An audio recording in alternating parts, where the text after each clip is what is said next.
Hi folks, my name is Allie DeAndrea. Welcome back to another episode of Source to Smoke.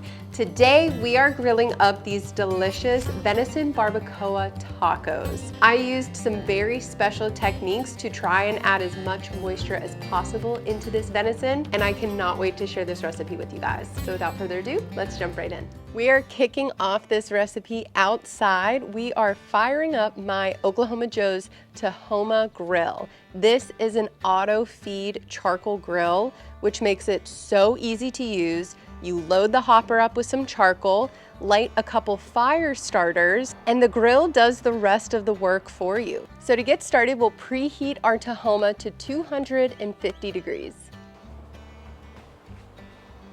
While the grill is preheating, we are going to get to work on our venison.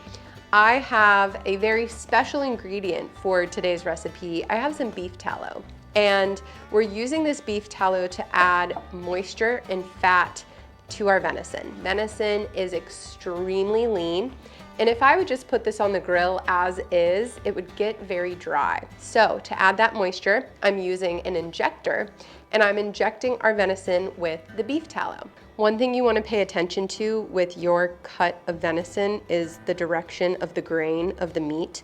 You can see the grain of the meat running really lengthwise with this particular cut. So as I inject, I will be injecting with the grain of the meat. To inject the meat properly, you want to insert your needle into the venison. Then as you pull the plunger out, or the injector, excuse me, out, you're going to slowly push and release the beef tallow into the venison. And then once you get towards the end of the needle, you can stop pushing and pull the rest of the way out. After the venison has been injected with the beef tallow, you'll take a little bit of that remaining tallow and rub it all over the outside of the meat. And then we'll season this with kosher salt and ground black pepper. I'm gonna keep my venison in this little aluminum pan with just whatever was remaining in terms of beef tallow and seasoning. That will help any fat that melts off of the venison, the pan will catch, so it will help keep the venison as moist and juicy and flavorful as possible. Let's head to the grill. Venison is going on the grill at 250 for anywhere between an hour and an hour and a half.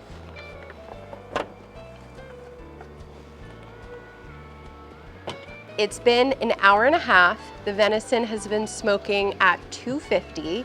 What we're really trying to do here is impart all of that smoky, wonderful flavor from the grill into the venison. I checked the meat after about an hour and I could see that beautiful reddish mahogany hue forming from the smoke. So I gave it a flip. It's been 30 more minutes. Let's give it a look. We also have that classic afternoon Florida rain, which is kind of nice. It's cooling it down a little bit. Oh yeah, okay, we're ready. Beautiful. And you can actually see a nice simmer of the juices in the pan as well. All right, let's take this bad boy inside. Now it's time for the crock pot. Our venison has been infused with that delicious smoky flavor, and now it goes into the crock pot to cook for about 4 hours. It will braise in the juices from the beef tallow and the venison itself, as well as some beef stock. I'm also adding some white onion and whole garlic cloves. We'll start with low for 4 hours, and then we can increase it if we need to.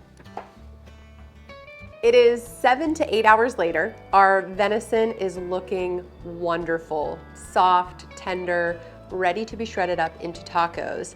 But before I shred our venison, I'm going to do a little magic to one of our toppings. I have here some diced white onion, and I'm going to add some white distilled vinegar to my onions in order to soften them and reduce the harshness of a raw onion.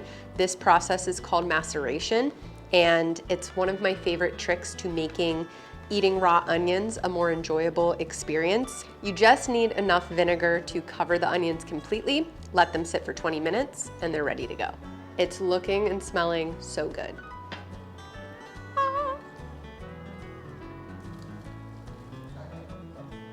Oh, it's so hot, but wow, look at how it's just shredding apart. The muscle fibers in this top round are really long, so I am using a knife to cut them into more manageable bite-sized pieces. Because the venison is still on the drier side, it's really important to add some of the liquid and juice that was in our braise. So it's a mixture of that beef tallow with the broth and the flavor that was infused from the white onion and garlic that was in there with our venison. I'm adding some of that back to the meat to help give it a little more moisture, and it is looking so good. So let's give it a try before we build out these tacos. Cheers. Oh yeah, it's by no means as moist as like a cut of beef would be, a nice fatty cut of beef, but for venison, I would say this is much improved. Now it's time to put our tacos all together. I'm starting with some warm flour tortillas, adding in our beautiful venison, and then topping that with the raw white onion. But the trick here is to not add the vinegar that the onions were macerating in, just the onions themselves, not the liquid. On top of that, I'll add some crumbled cojita cheese, some fresh cilantro, and then optional to add some avocado if you wish, or a squeeze of a fresh lime. A topping I almost forgot is the jalapeno. I threw a jalapeno into the freezer and used a grater to finely grate it on top of the tacos. We tried this technique in another Source to Smoke video and did not pre-freeze the jalapeno, and I can report that freezing the jalapeno produced a much better result. Look at how beautiful these tacos are. I cannot wait to dive in. So I'm gonna shut up and start eating. Cheers.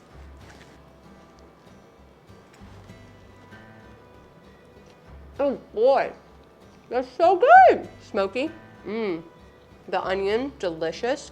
The avocado.